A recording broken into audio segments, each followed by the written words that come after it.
बहुत पुरानी बात है। एक गांव था बुद्धूपुरा। बुद्धूपुरा के निवासी बड़े बेअकल और झगड़ालू स्वभाव के थे। गांव में एक भी पाठशाला नहीं थी, इसलिए गांव का कोई भी बच्चा पढ़ना ही नहीं चाहता था। बुद्धूपुरा दूर दूर तक बदनाम था। वहां के लोग गांव से बाहर नहीं निकलते थे। इस कारण वे कूप मंडूक यानी कि कम जानकारी वाले बनकर रह गए थे। बुद्धूपुरा गांव में सबसे बुद्धिमान लालचंद नाम के एक पंडित माने जाते थे। इसके कई कारण थे। एक तो यह कारण था कि लालचंद एक बार बचपन में अपने गांव से बाहर तो गए थे, और दूसरा कारण यह था कि वे तुरंत कविता लिख लेने में बड़े माहिर थे।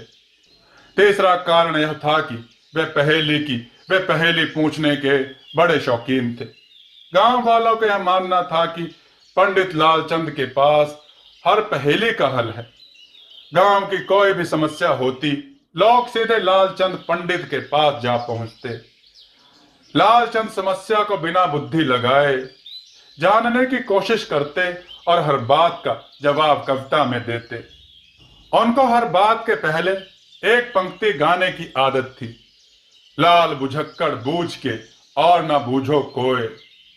पहेली और समस्याओं को बूझ लेने में विशेष ज्ञान रखने के कारण गांव के लोग उन्हें लाल बुझक्कड़ के नाम से ही बुलाने लगे थे। लाल बुझक्कड़ नाम सुन के पंडित लालचंद नाराज ना होकर खुश ही होते थे। एक बार की बात है, रात को बुद्धूपुरा गांव के लोग गहरी नींद में सो रहे थे कि पास के जंगल से भटकता हुआ एक हाथी बुद्धूपुरा गांव में घुस आया। गांव की गलियों में रास्ता भूल गया और देर तक घूमता रहा, फिर किसी तरह गांव के बाहर गया। हाथी जैसा भारी भरकम जानवर गांव की कच्ची गलियों के लिए तो पहाड़ जैसा ही था। उसने जहां जहां पांव रखी, वहां वहां की जमीन नीचे धंस गई और वहां थाली जैसे गोल गोल गड्ढे बन गए। सुबह जब गांव वाले जागे तो वे इन गड्ढों को देखकर बड़े हैरान हुए। गांव के सब लोग आनन फानन में वहां इकट्ठे हो गए और अपनी अपनी कल्पनाएं करने लगे कि यह निशान कैसे पड़े होंगे। किसी ने कहा कि इस गांव में कोई बहुत बड़ा संकट आने वाला है और उसी संकट के निशान हैं। यह सुनकर वहां मौजूद सब लोग डर गए। वे सब घबरा के लाल बुझक्कड़ के पास आए और सारी स्थिति कह सुनाई। लाल बुझक्कड़ बड़े गंभीर हो गए। फिर वे बड़ी तेज गति से उठे और गांव की उस गली की ओर चल पड़े जहां वे निशान देखे गए थे। उनके पीछे पीछे गांव के लोगों का झुंड भी चल पड़ा था। लाल बुझक्कड़ ने पहले वे सब निशान गिने, फिर उन्हें नापा और एकदम से प्रसन्न हो उठे। उन्होंने गांव वालों को विश्वास दिलाया कि उनके ऊपर किसी तरह का कोई संकट नहीं आया है, वह निश्चिंत रहें। उन गड्ढों के बारे में लाल बुझक्कड़ ने जो अनुमान लगाया वह उन्होंने कविता के रूप में गांव वालों को कह सुनाया। लाल बुझक्कड़ बूझ के और न बूझे कोय, पांव में चक्की बांध के हिरण कूदा होए। अर्थात इस समस्या की जानकारी लाल बुझक्कड़ ने बूझ ली, समझ ली है, और दूसरा इस समस्या को नहीं जान सकता। कल रात जंगल का कोई हिरण अपने पांव में आटा पीसने वाली पत्थर की पाट बांध के इस गले में कूदता हुआ निकल गया है। उन्हीं पाटों के ये निशान बने हैं। यह सुनकर बिना सोचे विचारे सब गांव वाले हमेशा की तरह संतुष्ट होकर अपने अपने घर लौट गए। उसी दिन शाम को वह भटका हुआ हाथी दोबारा उसी गांव की ओर लौट आया। दूर से देखकर गांव वाले चौंके, क्योंकि इसके पहले किसी आदमी ने हाथी जैसा अजीब और विशाल जानवर देखा ही ना था। वे तो बस गाय बैल भैंस को ही पहचानते थे। तो गांव वाले डर गए और कुछ लोग दौड़कर लाल बुझक्कड़ को बुलाने जा पहुंचे। लाल बुझक्कड़ ने आकर देखा कि एक काला कलूटा पहाड़ जैसा जंतु हिलता डुलता सीधा चला आ रहा है। वे दौड़कर एक मकान की छत पर चढ़ गए और दूसरे से भी किसी ऊंची जगह पर चढ़ जाने को कहा। हाथी सीधा चलता हुआ गांव के बाहर चला गया तो लाल बुझक्कड़ नीचे उतर आए। गांव वाले उनके चारों ओर सिमट आए और उस काले पहाड़ के बारे में पूछने लगे। गंभीर होते हुए लाल बुझक्कड़ ने तुरंत ही एक कविता बनाई।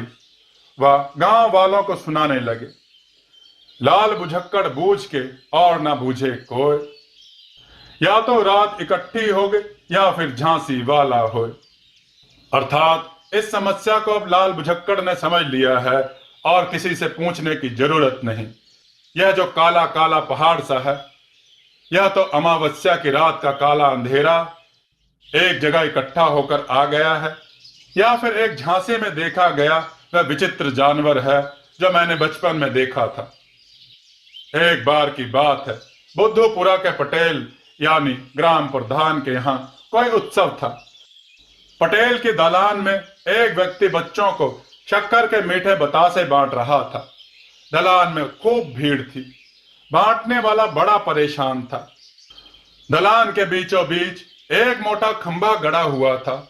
एक शरारती बच्चे ने ज्यादा बताशा लेने के लालच में खुद को खंभे के पीछे छिपा लिया और खंभे के दोनों ओर से अपने दाएं बाएं हाथ निकाल कर फैला दिए।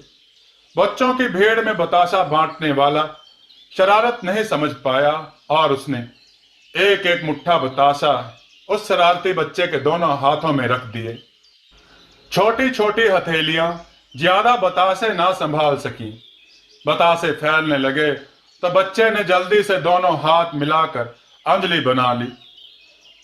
उसके बतासे फैलने से बच गए, लेकिन अब वह अपने हाथ अलग करने से डर रहा था कि बतासे गिर न जाएं, इसलिए वह वहीं खड़ा रह गया। कुछ देर बाद सारी भीड़ चली गई। सोने दलान में एक वही शरारती बच्चा खंबे को लपेटे खड़ा रह गया था। लोगों का ध्यान उसकी तरफ गया तो कुछ लोग उसके पास आए। बच्चे ने हाथ अलग अलग करने में असमर्थता बताई तो गांव वाले यह समझे कि इसके हाथ चिपक गए हैं। पूरे गांव में हड़कंप मच गया। लोग लाल बुझक्कड़ के पास दौड़े गए और बच्चे से संबंधित मामला होने के कारण वे भी भागते हुए चले आए। लाल बुझक्कड़ ने बच्चे के चारों ओर घूमकर बच्चे का निरीक्षण किया, फिर बतासा बांटने वाले व्यक्ति को एक लंबी डांट पिलाई। इस समस्या के लिए उन्हें जो तरकीब समझ में आई उसे एक कविता के रूप में उन्होंने गांव वालों को सुनाया। लाल बुझक्कड़ बूझ के और न बूझे कोई, या तो छप्पर पलटो या फिर हाथ कटाया होए। अर्थात लाल बुझक्कड़ के बूझ लेने के बाद और कोई इस समस्या को नहीं बूझ सकता। अब तो इस समस्या से निपटने के दो ही रास्ते हैं, या तो इस दलान का छप्पर हटा दिया जाए या फिर कुल्हाड़ी से इस बच्चे के हाथ काट दिए जाए।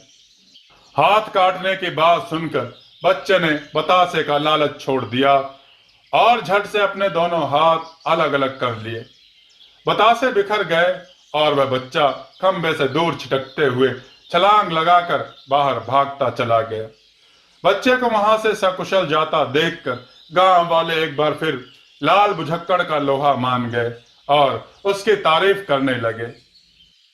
गांव गांव जाकर घरेलू सामान बेचने वाले छोटे दुकानदारों की एक टोली एक बार बुद्धूपुरा के पास से निकली। दूसरे लोगों की तरह वे भी गांव के बाहर से होते हुए आगे बढ़ रहे थे कि एक दुकानदार का पांव फिसल गया। उसका सामान नीचे गिरा और यहां वहां फैल गया। वह आदमी रसोई के काम आने वाला सामान बेचता था।